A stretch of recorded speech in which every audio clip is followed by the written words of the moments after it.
माझ्यात आणि आदित्य ठाकरे यांच्यामध्ये कुठेही मतभेद नाहीत. तुम्हीच लोक तसं चालवताय. मला तुम्ही एकदा तरी विचारलं का बाबा बातमी खरी आहे का? अशी सगळी प्रतिक्रिया संजय राऊत यांनी व्यक्त केली आहे.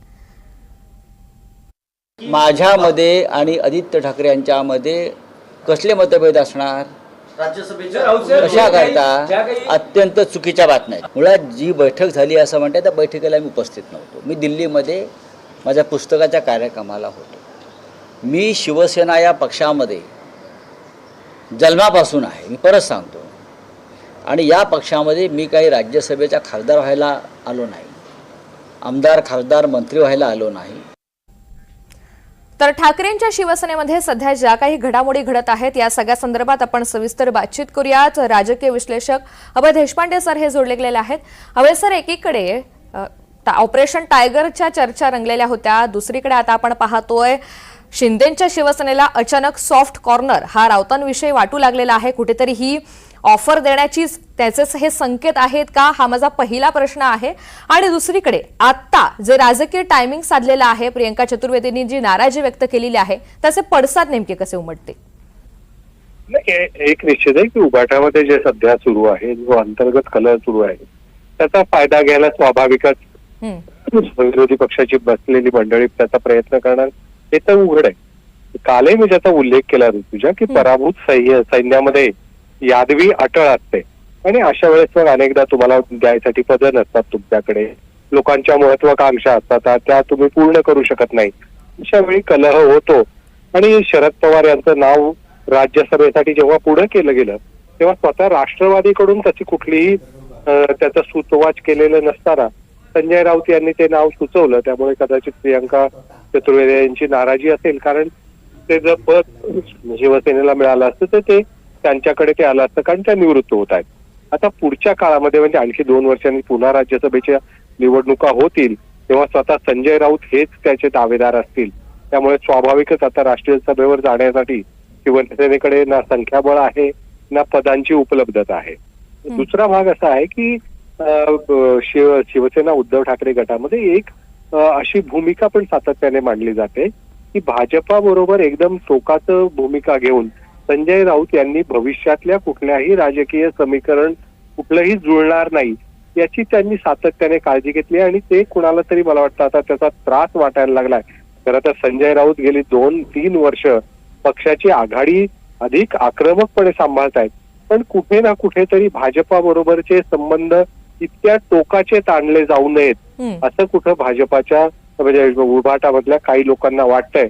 आणि त्याचे परिणामही मला वाटतं निश्चितपणे याच्यातून बाहेर येत आहेत.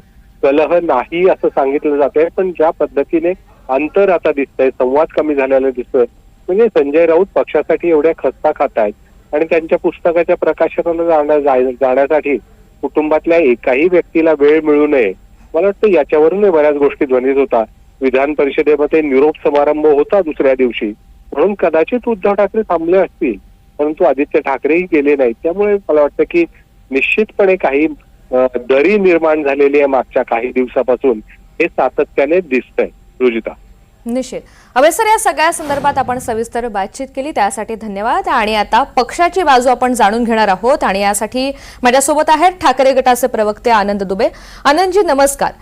एकामागोमाग एक सगळ्या ज्या घडामोडी आम्ही पाहतोय, सध्या ज्या काही बातम्या आम्ही पाहतोय, एकंदरीतच प्रियंका चतुर्वेदी यांनी नाराजी व्यक्त केली आणि त्यानंतर आता कुठेतरी ठाकरे वर्सेस राऊत असा संघर्ष निर्माण झालाय का?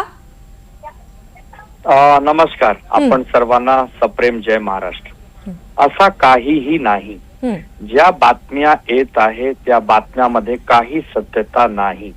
ज्या दिवसा ह्या घटना घडलेला होता असं लोक सांगत आहेत, म्हणजे काही सूत्रांच्या हवाले असा खबर येत आहे की सांसद लोकांची बैठक मध्ये असा एक प्रकार घडला. तेव्हा काय झाला, 8 लोकसभेचे सांसद होते आणि एक ती आपली प्रियंका चतुर्वेदी जे राज्यसभाचे सांसद, टोटल 9 लोक होते. नियमाप्रमाणे पक्षाचे जेव्हा अध्यक्ष बसतात आणि लोक आपली बाजू मांडतात की भाई पक्षामध्ये काय करायचं आहे, पक्षाचा कसा म्हणजे पुढचा भविष्य कसा होणार, काय काय नियोजन करायचं आहे, कसा संघटनाबद्दल काय माहिती आहे, ते सगळं झालं. त्याच्यामध्ये तो राज्यसभाचा विषय कोण सांगितलं, काय सांगितलं, हे तर फक्त एक मानव निर्मित सूचना असतात, त्याच्यामध्ये काही सत्यता नाही. समजा मी काय बातमी दिली की एनडीटीव्ही मध्ये असा झाला, तर असा होत नाही ना. एनडीटीव्हीच्या विषय एनडीटीव्हीला माहित आहे, आमच्या पक्षाच्या विषय आमच्या पक्षाला माहित आहे. तर असा काही नाही. ठीक आहे, लोक आज 140 कोटीचा आमचा देश आहे, 10 लोक काय म्हणले तर तो सत्य आहे की नाही आहे याचं तपासून घ्यायला लागेल ना. काही कोणी बोलला त्याच्यावर आम्ही प्रतिसाद द्यायचा, आम्ही उत्तर द्यायचं, असं काही नाही असतात.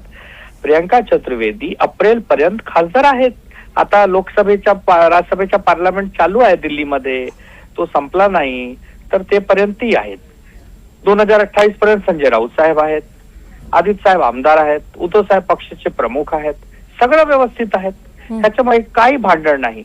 स्वतः प्रियंका चतुर्वेदी मीडिया समोर येऊन काही बोलले नाही बोलली, संजय राऊत साहेब मीडिया समोर येऊन काही बोलले नाही बोलले, उद्धव साहेब काही बोलले नाही बोलले. तर जेव्हा ज्याच्या नाव ह्या प्रकरणामध्ये आपण सगळे घेत आहोत ते सगळे काही बोलले नाही, तर बोलताय कोण? म्हणजे एक हिंदीमध्ये म्हण आहे, बेगानी शादी मध्ये अब्दुल्ला दिवाना. अरे काय घेणं देणं आहे कोणाला? आमचा पक्ष आहे, पक्षामध्ये आम्ही सगळं तंदुरुस्त खुश आहोत. त्याच्यामध्ये काय लोकांना आमच्या पक्षामध्ये इतका प्रेम आहे लोकांमध्ये, हे आम्हाला आज कळाला. निश्चित आनंदजी, आपण या सगळ्या चर्चा जरी फेटाळत असल्या तरी विविध त्या सगळ्या संदर्भात दावे प्रतिदावे सुद्धा समोर येत आहेत. मात्र सविस्तर प्रतिक्रिया आपण नोंदवली त्यासाठी धन्यवाद.